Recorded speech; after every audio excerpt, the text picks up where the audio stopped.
Hello everyone, welcome to your channel Career Ladder. Today we are going to discuss the chapter number 6 of Footprints Without Feet, class 10 English supplementary book, and the chapter is titled The Making of a Scientist and it is written by Robert W. Peterson.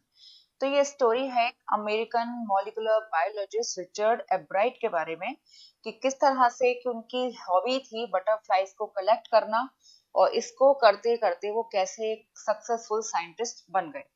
तो ये chapter हमने दो parts में divide कर दिया है, तो इस वीडियो में हम इसका फर्स्ट हाफ कवर करेंगे।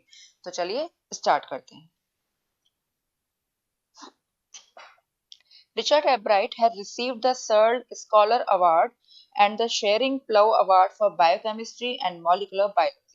रिचर्ड एब्राइट को मिले Searle scholar award and Schering Plough award, किसके लिए? बायोकेमिस्ट्री के लिए एंड मॉलिकुलर बायोलॉजी के लिए। It was his fascination for butterflies that opened the world of science to him. Fascination यानी बीइंग ग्रेटली इंटरेस्टेड इन, ये उनका अट्रैक्शन था, ये उनका इंटरेस्ट था बटरफ्लाइज को कलेक्ट करना, जिसकी वजह से जो साइंस के जो डोर्स हैं उनके लिए खुल गए।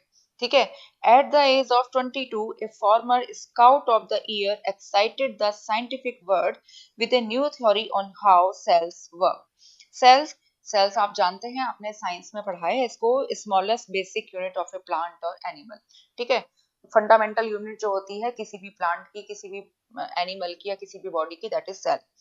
तो एट द एज ऑफ 22, जब वो 22 ईयर्स के थे, Richard एब्राइट A farmer scout of the year. Farmer यानी जो previous. Scout of the year आपने देखा होगा, स्कूल में भी आप जानते होंगे, स्काउट और गाइडिंग जो होती है वो आपके स्कूल्स में भी होती होगी। तो farmer scout of the year थे, ये कहा गया है रिचर्ड एब्राइट के लिए। एक्साइटेड द साइंटिफिक वर्ड, उन्होंने साइंटिफिक वर्ड को एक्साइट कर दिया अपनी एक नई थ्योरी से, और वो थ्योरी किस पे थी? हाउ सेल्स वर्क, कि सेल्स कैसे काम करती हैं। Richard H. Ebright and his college roommate explained the theory in an article in the Proceedings of the National Academy of Science. Richard H एब्राइट और इनके कॉलेज रूममेट ने इस थ्योरी को एक्सप्लेन किया एक आर्टिकल में जो पब्लिश हुआ, किसमें? Proceedings of the national academy of science.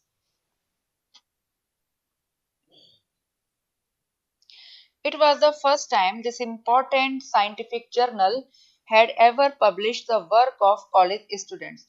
Scientific journal यानी a periodic publication intended to further the progress of science, usually by reporting new research. यानी ऐसा जर्नल, ऐसा पब्लिकेशन जिसमें साइंस से रिलेटेड जो न्यू रिसर्च है वो पब्लिश होती है। तो ऐसा पहली बार हुआ कि ये इंपॉर्टेंट साइंटिफिक जर्नल, जिसका नाम आपने पीछे पढ़ा, ठीक है, कि इसमें पहली बार कॉलेज स्टूडेंट्स का वर्क जो है पब्लिश हुआ। In sports that would be like making the big leagues at the age of 15 and hitting a home run your first time at bat. Leagues, leagues का मतलब है ग्रुप ऑफ स्पोर्ट्स क्लब और teams playing matches among themselves, ठीक। And home run, home run क्या है? Home run है in the game of baseball. ये baseball के वर्ड, बेसबॉल का जो गेम है उसकी टर्मिनोलॉजी है होम रन।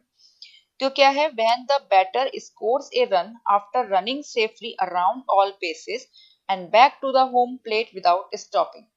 ठीक है।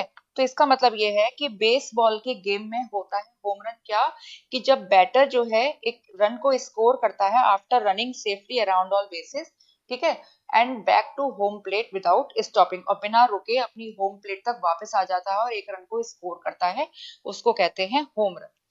ए ball hit out of the playing field is also called a home run. ठीक है, अगर प्लेइंग फील्ड से आपकी बॉल बाहर चली जाती है तो उसको भी क्या कहते हैं? Home run. तो इसमें कहा गया है in sports that would be like making the big leagues at the age of 15, यानी 15 इयर्स की एज में एक साइंटिफिक जर्नल में उनका जो आर्टिकल है वो पब्लिश होना, वो इस तरीके से था जैसे कि आपने पहली बार एक होम रन हिट किया है। ठीक है। तो getting a paper published at the age of 15 in a scientific journal is here compared to scoring a home run while batting for the first time. तो 15 इयर्स की एज पर एक paper publish होना एक scientific journal में, ये ऐसा ही है जैसे कि कोई होम रन आपने स्कोर किया हो for the first time, batting पहली बार करके। ठीक है। For Richard Ebright, it was the first in a long string of achievements in science and other fields. String of achievement यानी series of achievement. Richard bright के लिए पहली बार था कि साइंस या दूसरे फील्ड्स में उन्होंने उनको अचीवमेंट मिले हों.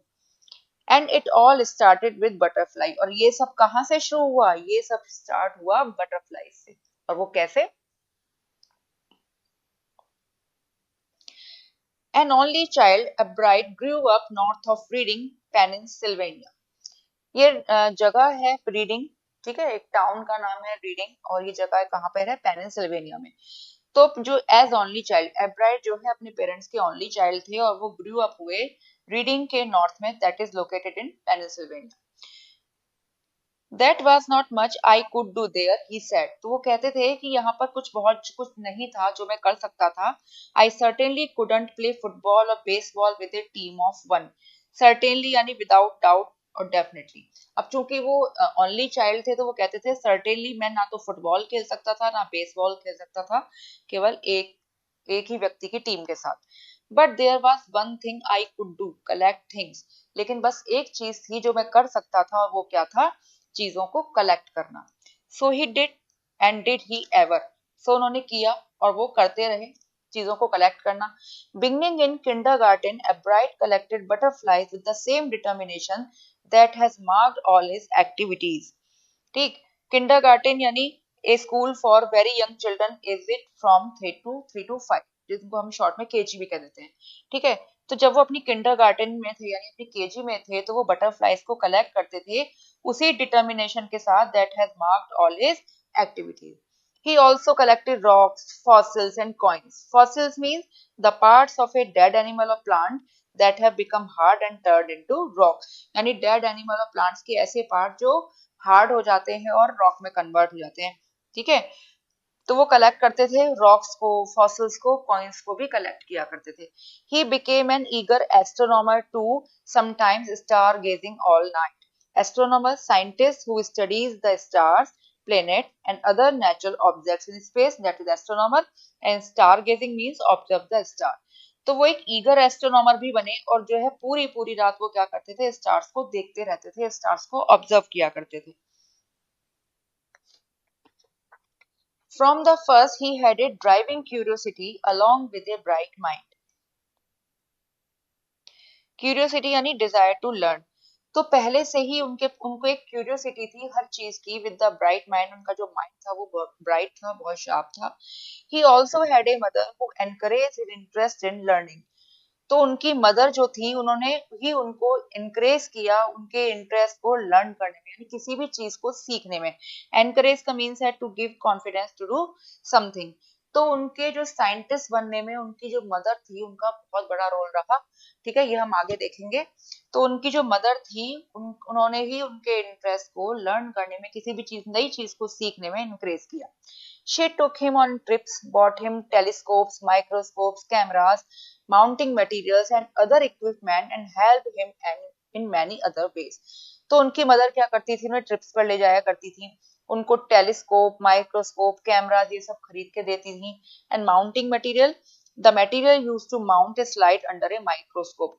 जब माइक्रोस्कोप के नीचे हम कोई स्लाइड बनाते हैं तो उसको माउंट करने के लिए जो कवर स्लिप हम कवर करते हैं तो उसको जो मटेरियल यहाँ पे यूज किया जाता है उसको कहते हैं माउंटिंग मटेरियल. तो वो खरीद कर देती थी उन्होंने telescope, microscope, camera, mounting material और दूसरे इक्विपमेंट इनको खरीद कर देती थी और भी कई तरीके से उनकी हेल्प करती थी. तो I was his only companion until he started school, his mother said. तो उनकी मदर कहती हैं कि मैं केवल उसकी अकेली कंपेनियन थी, अकेली ही फ्रेंड थी जब तक उसने कि स्कूल स्टार्ट नहीं किया. After that I would bring home friends for him. और उसके बाद वो क्या करती थी? उनके फ्रेंड्स को वो घर ले आती थी. But at night we just did things together. लेकिन रात को हम ही दोनों ही साथ में होते थे और चीजों को साथ में करते थे. Richie was my whole life after his father died when Richie was in third grade. Richie कहा गया है रिचर्ड एब्राइट को, जो उनकी मदर उनको कहती होंगी. तो वो कहती हैं कि रिची ही मेरा पूरी लाइफ थी जब उसके फादर की डेथ हो गई. और जब रिची थर्ड ग्रेड में था तो उसके फादर की डेथ हो गई और रिची ही मेरी पूरी लाइफ ही था.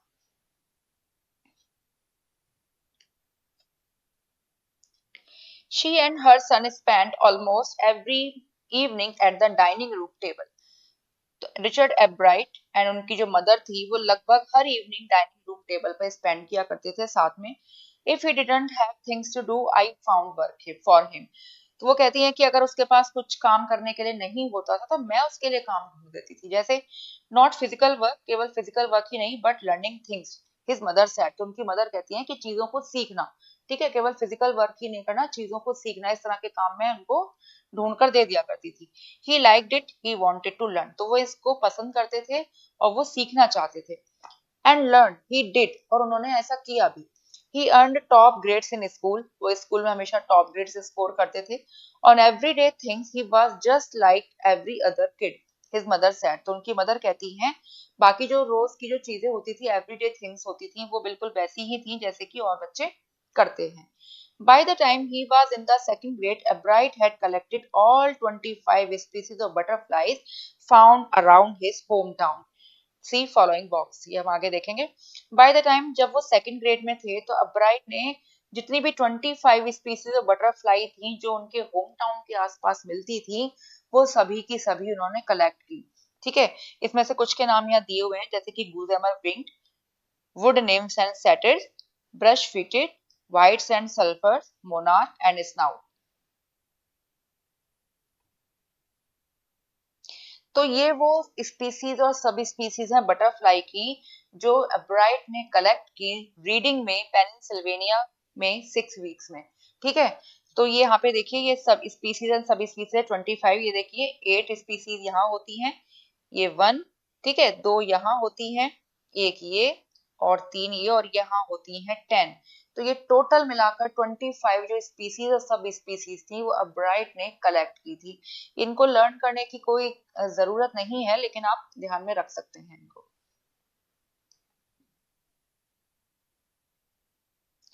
That probably would have been the end of my butterfly collecting, he said. तो ब्राइट कहते थे कि ये शायद मेरी बटरफ्लाई कलेक्टिंग जो मेरी थी उसका शायद एंड होता. But then my mother got me a children's book called the travel of monarch 10.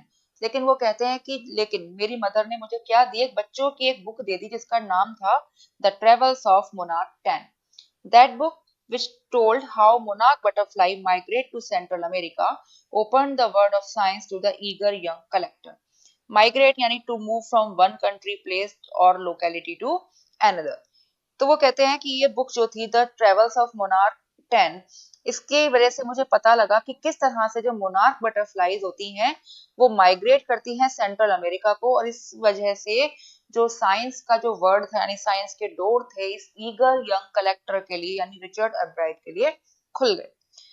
At the end of the book, readers were invited to help study butterfly migration.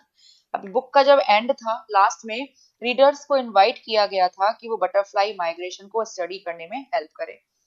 They were asked to tag butterflies for research by Dr. Frederick A. Urquhart of the University of Toronto, Canada. तो reader से कहा गया था कि वो butterflies को tag करें ताकि रिसर्च कर सकें. कौन? Doctor Frederick A Urquhart of the University of Toronto of Canada. Ebright's mother wrote to Dr. Urquhart and soon Ebright was attaching light adhesive tags to the wings of monarchs. Adhesive यानी a substance that is used for joining things together. जैसे glue कह सकते हैं adhesive को. ठीक है, तो एब्राइट की जो मदर थी उन्होंने डॉक्टर हर्ट को लेटर लिखा. ठीक है, क्योंकि उनसे इनविटेशन मांगा गया था, इनवाइट किए गए थे रीडर्स जो है, इसलिए उन एब्राइट की मदर ने डॉक्टर अर्कहर्ट को लेटर लिखा. और जल्दी ही एब्राइट क्या करने लगे, एब्राइट जो है विंग्स ऑफ जो मोनार्क हैं, ठीक है, उनके में क्या लगाने लगे, एडहेसिव टैग्स जो है ऐड करने लगे. Anyone who found a tagged butterfly was asked to send the tag to Mr. Dr. Urquhart. अब जो कोई भी जिसको भी अगर वो टैग बटरफ्लाई मिले तो उसको कहा गया कि ये जो जिसको भी टैग्ड बटरफ्लाई मिलती है वो इस टैग को डॉक्टर अर्कहर्ट को सेंड कर दे. मतलब ये है कि डॉक्टर अर्कहर्ट ने इनवाइट किया था रीडर्स को कि बटरफ्लाईज को टैग किया जाए ताकि वो रिसर्च कर सके. ठीक है, तो उन्होंने क्या किया, जो एब्राइट थे उन्होंने एडहेसिव टैग्स जो है लगाने शुरू कर दिए मोनार्क्स के विंग्स में ताकि जिस किसी को भी टैग्ड बटरफ्लाई मिले तो वो इसको सेंड कर सके इस टैग को डॉक्टर अर्कहर्ट को.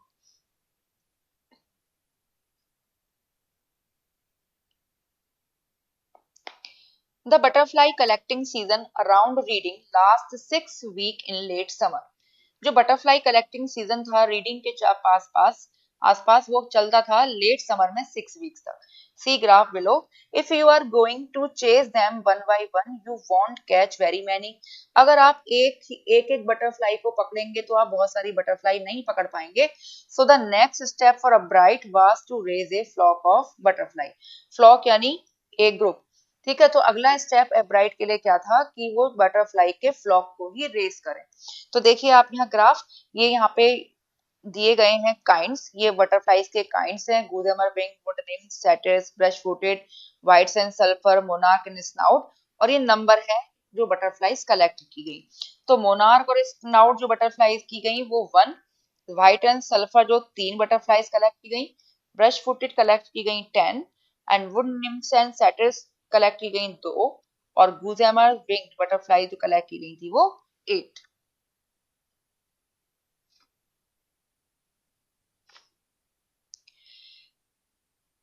He would catch a female monarch, take her eggs, and raise them in his basement through their life cycle from egg to caterpillar to pupa to adult butterfly. ठीक है, तो उन्होंने क्या किया, वो उन्होंने एक फीमेल मोनार्क को कैच किया, उसके एग्स उन्होंने लिए और उन एग्स को उन्होंने रेस किया अपने बेसमेंट में अब उनकी पूरी लाइफ साइकिल के थ्रू. ठीक है, लाइफ साइकिल आपने बायोलॉजी में पढ़ी होगी, लाइफ साइकिल ऑफ बटरफ्लाई या लाइफ साइकिल ऑफ एनीथिंग, किसी भी इंसेक्ट की लाइफ साइकिल आपने ऑलरेडी पढ़ी हुई है. लाइफ साइकिल में स्टेजेस होती हैं egg, caterpillar, pupa and butterfly. तो लाइफ साइकिल स्टार्ट होती है एग से, एग कन्वर्ट होता है किसमें, डेवलप होता है कैटरपिलर में, कैटरपिलर डेवलप होता है प्यूपा में और प्यूपा से बनता है एडल्ट बटरफ्लाई. ठीक है, और प्यूपा क्या है, insect in stage of development before it comes an adult insect. ठीक है, एडल्ट इंसेक्ट बनने से पहले की जो स्टेज होती है that is called pupa. Then he would tag the butterfly wings and let them go. फिर वो क्या करते हैं, बटरफ्लाईज को टैग करते, बटरफ्लाई के विंग्स को, और उन्हें छोड़ देते. For several years, his basement was home to thousands of monarchs in different stages of development. कई ईयर्स तक जो उनका बेसमेंट था वो थाउजेंड्स ऑफ मोनार्क का घर बन चुका था जो डेवलपमेंट के अलग अलग स्टेजेस में थी. यानी कोई कितनी ही बटरफ्लाईज जो थी वो कैटरपिलर की स्टेज में थी, कुछ प्यूपा की कैटेगरी में थी. ठीक है, और कुछ जो है एडल्ट होने वाली थी. Eventually I began to lose interest in tagging butterfly. तो एब्राइट कहते हैं कि जल्दी ही मेरा इंटरेस्ट जो है बटरफ्लाईज को टैग करने में खत्म होने लगा. It's a tedious and there is not much feedback, Ebright said. Tedious यानी boring and lasting for a long time. तो एब्राइट कहते हैं कि बहुत थका देने वाला काम था, बड़ा बोरिंग काम था और इसमें कुछ ज्यादा फीडबैक भी नहीं मिल रहा था. In all the time I did it he laughed. Only 2 butterflies I had tagged were recaptured. In all the time did I did it. वो कहते हैं जितने भी समय तक मैंने इसको किया, तो वो हंसते हुए कहते हैं केवल 2 ही बटरफ्लाई जिनको मैंने टैग किया था वो ही रिकैप्चर यानी दोबारा पकड़ी जा सकी. Recapture to take something in your possession again. यानी जो भी बटरफ्लाई छोड़ी गई थी उन बटरफ्लाई में से केवल 2 ही बटरफ्लाई रिकैप्चर हो पाई. And they were not more than 75 miles from where I live. और वो कहते हैं वो भी कहाँ से मिली, वो जो बटरफ्लाई जो मिली थी 2, वो भी जहां वो रहते थे यानी रीडिंग, वहां से केवल 75 मील से आगे जा ही नहीं पाई. Then in the 7th grade he got a hint of what real science is when he entered a county science fair and lost. Then जब वो 7th grade में आए तो उनको हिंट मिला इस बात का कि रियल साइंस एक्चुअली में है क्या, और वो भी कब, जब उन्होंने काउंटी साइंस फेयर में एंटर किया एंड लॉस्ट और वो हार गए. काउंटी, काउंटी का मतलब हो गया रीजन. ठीक है, काउंटी साइंस फेयर उनके यहाँ स्कूल में होगा या जहां भी होगा वहां पे उन्होंने एंट्री ली लेकिन वो साइंस फेयर में वो हार. It was really sad feeling to sit there and not get anything while everybody else had won something, a bright said. तो वो कहते हैं कि बहुत ही सैड फीलिंग थी वहां बैठे रहना और कुछ भी उनको नहीं मिला जबकि और दूसरे लोग जो थे वहां पे उनको कुछ ना कुछ वो मिल रहा था, कुछ ना कुछ वो विन कर रहे थे. His entry was slides of frog tissues, which he showed under a microscope. तो इस साइंस फेयर में जो उनकी एंट्री थी वो क्या थी, स्लाइड्स थी फ्रॉग टिश्यूज की. टिश्यूज क्या है, you already know, a group of cells with similar structure and specific function. तो उन्होंने जो एंट्री ली थी उनकी वो थी फ्रॉग टिश्यूज की स्लाइड, जिसको उन्होंने माइक्रोस्कोप के अंदर शो किया था. He realized the winners had tried to do real experiments, not simply make a neat display. उन्होंने वहां पर महसूस किया कि जो भी विनर्स थे उनके जो एक्सपेरिमेंट्स थे वो रियल थे, ना कि केवल केवल वो डिस्प्ले कर रहे थे. जैसे कि इनकी एंट्री थी कि फ्रॉग टिश्यूज की, उन्होंने एक्चुअली में डिस्प्ले ही था, और जो विनर्स थे वो वहां पर रियल एक्सपेरिमेंट शो कर रहे थे.